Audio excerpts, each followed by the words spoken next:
Hello తమ్ముళ్ళు and అన్నయ్యలు, welcome to Game Changer movie review.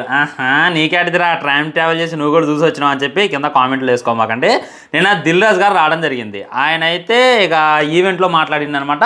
Ram Charan అన్న కటౌట్ ముందు మాట్లాడుతూ గేమ్ చేంజర్కి భయంకరమైనటువంటి ఎలివేషన్లు ఇచ్చిండు. ఆల్మోస్ట్ మూవీ రివ్యూ మొత్తం కూడా ఆయన చెప్పేసిండు.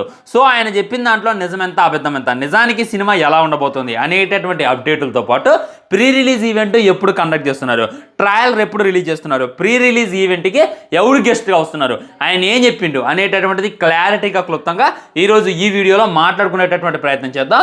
నిజంగా ఆయన చెప్పినటువంటి మాటలు ఏంటంటే గూస్ బంప్స్ వచ్చేసినాయి. హైప్తో చచ్చిపోతావేమో అనేటటువంటి ఫీలింగ్ కూడా కలిగింది.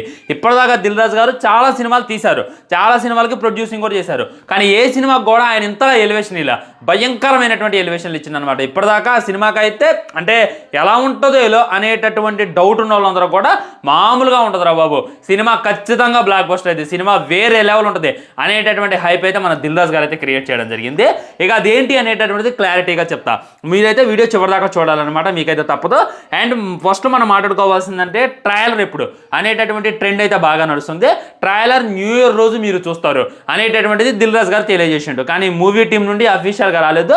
అంటే మూవీ ప్రొడ్యూసరే కదా బ్రో, ఆయన చెప్పింది జరిగిద్దిగా అని చెప్పి మనం అనుకోవద్దు. ఎందుకంటే ఆయన డిసెంబర్లో గేమ్ చేంజర్ వస్తుందని చెప్పి చాలాసార్లు చెప్పిండు. రాలా కదా, సంక్రాంతికి వచ్చింది కదా, అదేవిధంగా న్యూ ఇయర్కి వస్తుంది అనేటటువంటిది అయితే చెప్తాడు.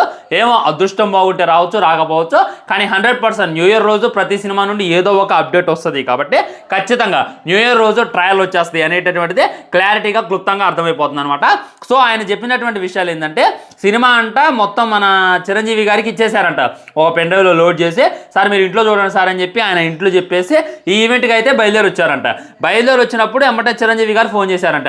ఎక్కడున్నారు అని అంటే, ఇక్కడ విజయవాడలో ఉన్న ఫ్యాన్స్ దగ్గర ఉన్నా అంటే చిరంజీవి గారు ఒక్కటే మాట అన్నారంట, ఇక చెప్పేయండి ఈ సంక్రాంతికి గట్టిగానే కొడుతున్నాం మనం అనేటటువంటి విషయం అభిమానులకు తెలియజేయండి అని చెప్పి చిరంజీవి గారు తెలియజేశారంట. నిజంగా అసలు ఆయన విధంగా మాట్లాడుతుంటే మామూలుగా అనిపించలేదు. చిరంజీవి గారు సినిమా చూశారు, చిరంజీవి గారికి అయితే సినిమా పిచ్చిగా నచ్చింది అనేటటువంటి విషయం కూడా తెలియజేశారు. సో త్రిబుల్ కన్నా ముందే ఈ గేమ్ చేంజర్ స్టోరీ ఏంటి అనేటటువంటిది వినేసిందంట మన దిల్ రాజు గారు. సో అంతకుముందు ప్యాన్ ఇండియా సినిమా అని అనుకోలేదంట. ఎప్పుడైతే త్రిబుల్ మూవీ రిలీజ్ అయిందో, triple movie world wide release అయ్యి హిట్ కొట్టిందో, ఇంకా మన రామ్ చరణ్ అన్న రేంజ్ తాళ స్థాయికి వెళ్ళిపోయింది. కాబట్టి ఈ సినిమా ప్యాన్ ఇండియా రేంజ్లో తీస్తున్నాం అనేటటువంటి విషయం కూడా తెలియజేశారనమాట. అండ్ ఒక్కొక్క సీన్ అయితే అదిరిపోద్దంట. ముఖ్యంగా మన రామ్ చరణ్ అన్న 3 వేరియేషన్లో కనిపించబోతుండు. మొట్టమొదటి ఏంటంటే ఐఏఎస్ ఆఫీసర్గా రామ్ నందన్, ఇదైతే మనకి ట్రైలర్లో చాలా క్లియర్ అండ్ కట్గా చూపించారు. తన వేరియేషన్ అయితే నెక్స్ట్ లెవెల్ ఉంటుందంట. లైక్ అక్కడ ఉన్నటువంటి కాలేజీలో తను చేసేటటువంటి యుద్ధమైనా, అండ్ కాలేజీలో తను ఎదిరించేటటువంటిదైనా, వైజాగ్ తను తిరిగి రావడానికి గల కారణం ఏంటి అనేటటువంటి దాంతో కూడా ఒక రేంజ్లో తీసేటటువంటి ప్రయత్నం చేస్తున్నారంట. ఆ తర్వాత ఒక పోలీస్ ఆఫీసర్గా కనబడుతుందంట. ఇదైతే మనకి రివీల్ చేసేసారు. పోలీస్ ఆఫీసర్ అనేటటువంటిది టీజర్లో ఎక్కడ డిస్కషన్ చేయలేదు, ట్రైలర్లో చేస్తారో లేదో కూడా తెలియదు. కానీ దిల్ రాజు గారు అయితే మనకు చెప్పింది అనమాట. ఒక ఐఏఎస్ ఆఫీసర్ అంటే ఓకే, మరి పోలీస్ ఆఫీసర్ ఏంటి అనేటటువంటిది అర్థం కావట్లేదు కదా. సో ఫస్ట్ మన రామ్ నందన్ చూసుకున్నట్లయితే పోలీస్ ఆఫీసర్గా రావడం జరిగింది అనమాట. తాను అన్యాయాన్ని ఏదో కట్టడి చేద్దాం, అన్యాయాన్ని ఏదో రూపం ఆపుదాం అనేటటువంటి ప్రయత్నం చేస్తారో. తన యాంకర్ మేనేజ్మెంట్లో జీరో ఉంటాడు. అంటే తన కోపాన్ని తను కంట్రోల్ చేసుకోలేడు. ఆ టైంలో తను చాలా మంది రౌడీలను కొట్టేయడం, చాలా మంది పొలిటీషియన్లకి ఎదురెళ్ళటం లాంటిది అయితే చేస్తానమాట. ముందు పోలీస్ ఆఫీసర్గా రాగానే తను చాలా చేసేటటువంటి ప్రయత్నం చేస్తారు. కానీ తన నెత్తి మీద వచ్చినటువంటి ప్రెజర్స్ వల్ల, తను చాలా మంది ఇబ్బంది పెట్టడం వల్ల తను చేసేటటువంటి పనులు ఏమి కూడా ఉండవు అనమాట. అంటే తను హెల్ప్లెస్ అయిపోతారు అనమాట. తన ఎదురుగానే అన్యాయం జరుగుతున్నా కానీ తను ఏం చేయలేక చూస్తూ ఉంటాడు.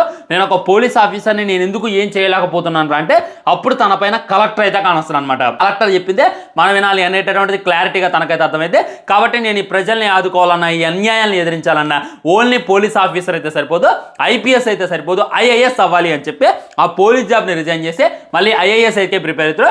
ఐఏఎస్గా ప్రిపేర్ అయ్యి మళ్ళీ వైజాగ్ తిరిగి రావడం, తనతో ఎవరైతే ఇది చేశారో వాళ్ళందరినీ ఎదిరించడం లాంటిదే చేస్తారనమాట.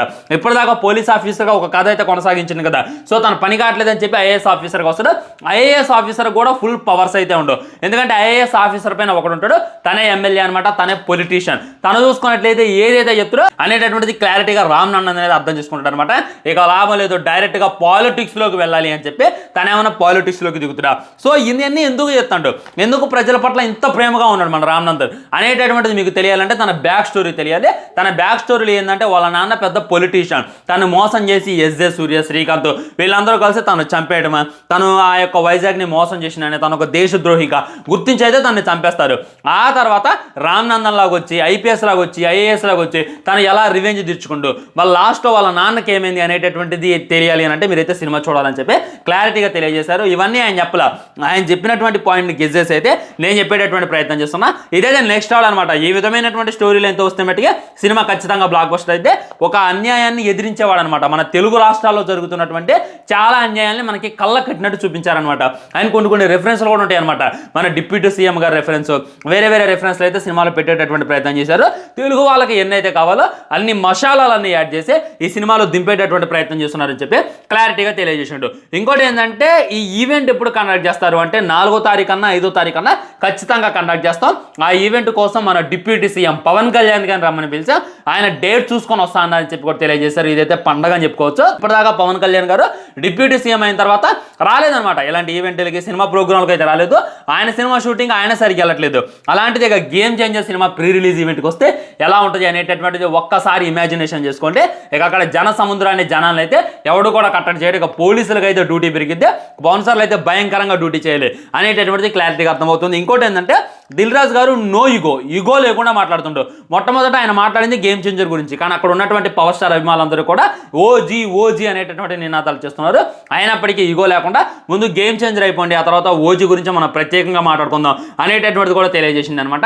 ఇంకోటి ఏంటంటే ఈ సంక్రాంతికి మీరు మెగా పవర్ స్టార్ రామ్ చరణ్ని చూస్తారు అనేటటువంటి తెలియజేసిండు. ఆయన ఎక్కడో కూడా గ్లోబల్ స్టార్ అంటలా, మెగా పవర్ స్టార్ మెగా తన నాన్నదే, పవర్ తన బాబాయ్ది, మొత్తం కలుపుకొని మెగా పవర్ స్టార్ అనేటటువంటి నినాదాలు కూడా గట్టిగా చేసింది అనమాట. ఇంకా ఈ సినిమాలో ఒక 6 సాంగ్స్ ఉంటాయి. ఆ సాంగ్స్ అన్ని కూడా నెక్స్ట్ లెవెల్ ఉంటాయి. ఆ సాంగ్స్ని చాలా కష్టపడి చిత్రీకరించాం, చాలా కష్టపడి మేక్ ఓవర్ చేసిన మన శంకర్ గారు. ఈ సీన్లన్నీ ఒక ఎత్తు అయితే ఆ సాంగ్స్ అన్ని ఒక ఎత్తు. సినిమాకి సాంగ్స్కి సంబంధం ఉండదు. సాంగ్స్ అయితే నెక్స్ట్ లెవెల్ ఉంటాయి. మీరైతే ఆ థియేటర్ ఎక్స్పీరియన్స్లో మీకు మామూలుగా అనిపించదు అనేటటువంటిది కూడా తెలియజేసిండు. కాబట్టి ఇక్కడ సాంగ్స్ మీద ఒక గట్టి హోప్ పెట్టుకోవచ్చు అనేటటువంటిది క్లారిటీగా అర్థమవుతుంది. ఇంకోటి ఏంటంటే సీన్లు అంటే నెక్స్ట్ లెవెల్ ఉంటాయి. ఎమోషన్ సీన్స్ అయితే వేరే లెవెల్ ఉంటాయంట. రామ్ చరణ్ అన్న కూడా ఫుల్ కాన్ఫిడెంట్గా ఉన్నాడు. చూస్తే అర్థమవుతూనే ఉంది. మన జరిగినటువంటి యూఎస్ఏ ప్రీ రిలీజ్ ఈవెంట్లో నేను వచ్చినటువంటి దిల్ రాజు గారు కాన్ఫిడెంట్ చూస్తుంటే మూవీ టీం అయితే గట్టి కాన్ఫిడెంట్గా ఉంది. మరి ఆ కాన్ఫిడెంట్ ఏమేది అనేటటువంటిది చూడాలి. ఆల్రెడీ ఈ గేమ్ చేంజర్ ఏదైతే ఉందో 3 గంటల 35 నిమిషాల సినిమా అంట. సో మన దిల్ రాజు గారు సార్ ఇది తెలుగు సినిమా, తెలుగు ఆడియన్స్ 2 గంటల 44 నిమిషాలు ఉంటేనే చూస్తారు. అది నాకు సెంటిమెంట్. నేను చాలా సినిమాలు ఇదే రన్ టైంతో తీసుకొచ్చిన నాకు హిట్ అయింది.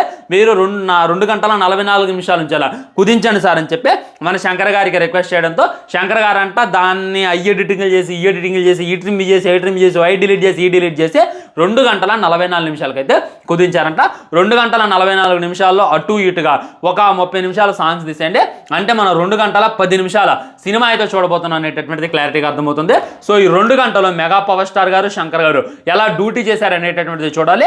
ఈ అర్ధ గంట ఇంక మన తమని ఎలా డ్యూటీ చేస్తారనేటటువంటిది క్లారిటీగా తర్వాత అయితే మాట్లాడుకునేటటువంటి ప్రయత్నం చేద్దాం ఫ్రెండ్స్. సో ఇక ఈవెంట్ గురించి అయితే నేను ఆల్రెడీ చెప్పిన.